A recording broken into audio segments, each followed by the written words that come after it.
Hey guys, Mr. Gibson here. So today you guys are doing the Gizmo, the Element Builder Gizmo, and I've actually already recorded a video kind of getting you started on that. But there is something in this Gizmo that's particularly difficult, and it's probably something you've never heard of before. It deals with something called isotopes. And in the past, when I've done this Gizmo in previous school years, students have kind of struggled with this portion of the Gizmo. So I want to do a video just walking you through it if you need it. So I'm going to try and make this super fast. So I'm not going to go through all the answers. You guys should be able to do everything else independently.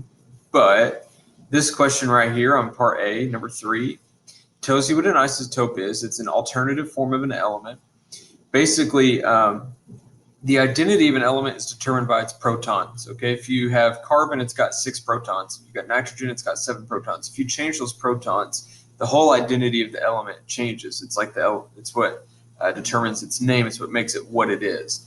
But there are these particles called neutrons that you can change. They're in the nucleus as well. And they don't change the identity of the element. Instead, what they do is they just change the weight of the element. So if you add a neutron to carbon, it's still carbon, but it weighs more. If you take one away, it's still carbon, it just weighs less now. So that's kind of the whole theme behind just this question here. So it says each isotope of an element has the same number of protons, different numbers of neutrons. So an isotope is when you have the same element, same number of protons, but you've changed the neutrons. So you can have carbon with 6 neutrons, and that's one isotope, one version of carbon. Or you can have carbon with 7 neutrons. It's still carbon, you didn't change the protons, but it has more neutrons now. It's a different isotope.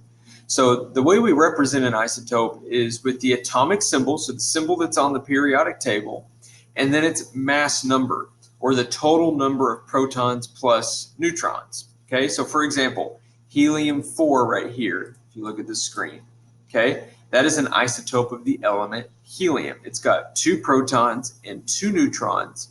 Therefore, its mass number, when you add up the protons and the neutrons, 2 plus 2 gives you 4. Okay, so we have just the name, dash, and its mass, how much it weighs, which is 4. Now, it asks you 3 questions here. What are the stable isotopes of carbon? What are the stable isotopes of nitrogen? And what are 2 radioactive isotopes of oxygen? Now, this is a super cool thing about isotopes I'm going to show you here in just a bit. Let me go ahead and open up this Gizmo.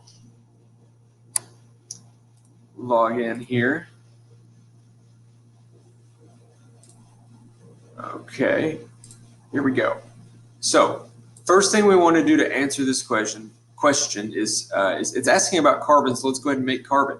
Now, you could play around with this just to figure it out, or you can get on the periodic table and see that carbon's atomic number is 6, so it has 6 protons. Now, the electrons don't matter for this activity, but I'm going to go ahead and throw them on here just to illustrate to you that right now, for all intents and purposes, you need to understand that the protons and the electrons are always equal when you have a neutral atom. And right now, all we're using is neutral atoms. We're not getting to ions yet. So if it has 6 protons, it has 6 electrons. And it wants to know what are all of these stable isotopes of carbon. So right now, we have carbon-6. Okay, its mass number is 6. Now, how do you know that? Well, you can do a couple things. You can look and say, okay, it's got 6 protons, 0 neutrons. The mass number is protons plus neutrons. Therefore, it's carbon-6. Or this over here is called the isotope notation. You see me clicking over here. Okay. The mass number is always on top on this notation.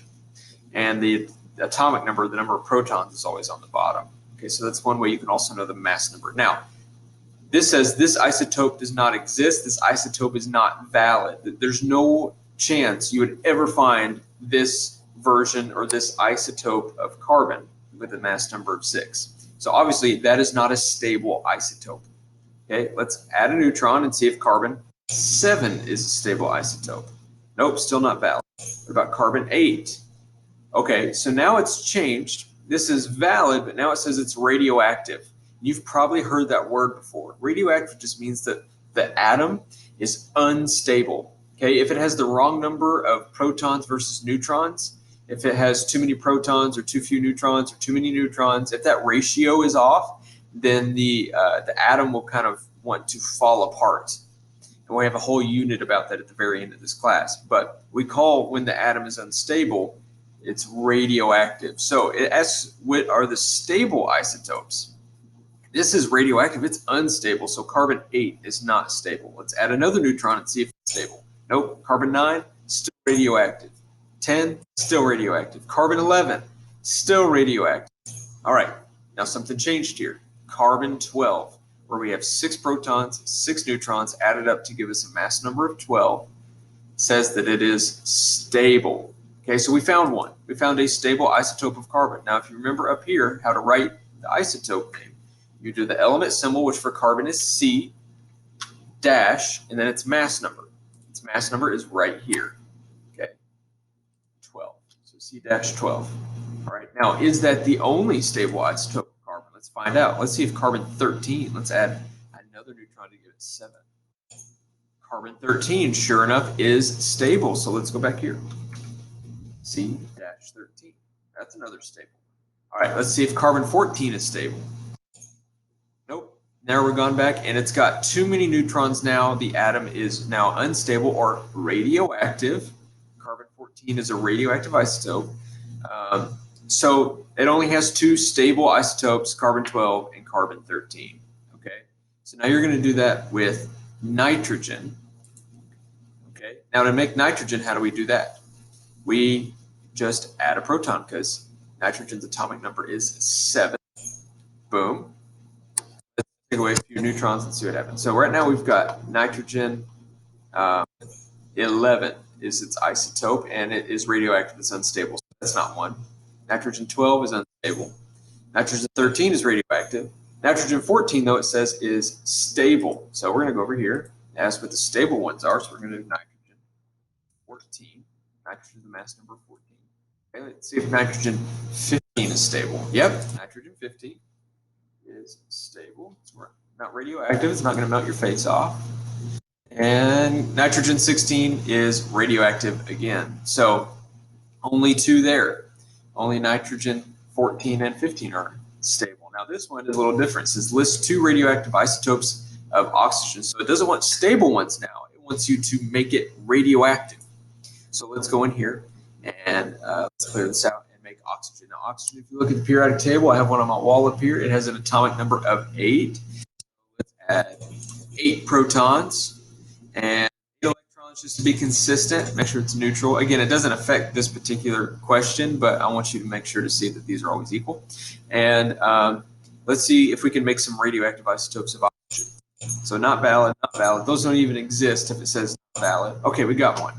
Oxygen 12 is radioactive. So O-12, because oxygen's symbol is O. Okay, so let's add another one. Oxygen 13 is still, it says radioactive, unstable. So let's add that on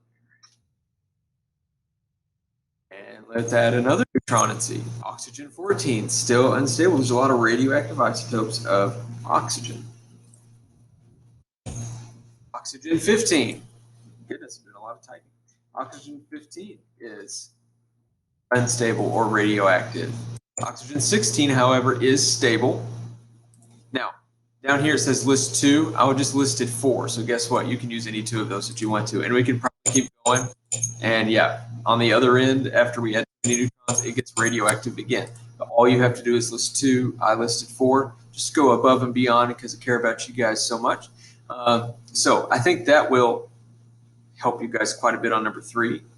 Because like I said, it's usually a stumbling block for a lot of people. So I hope that helps. Hopefully you watch this video to get the answers and to get a little bit of help on that. All right, guys, let me know if you have any issues today.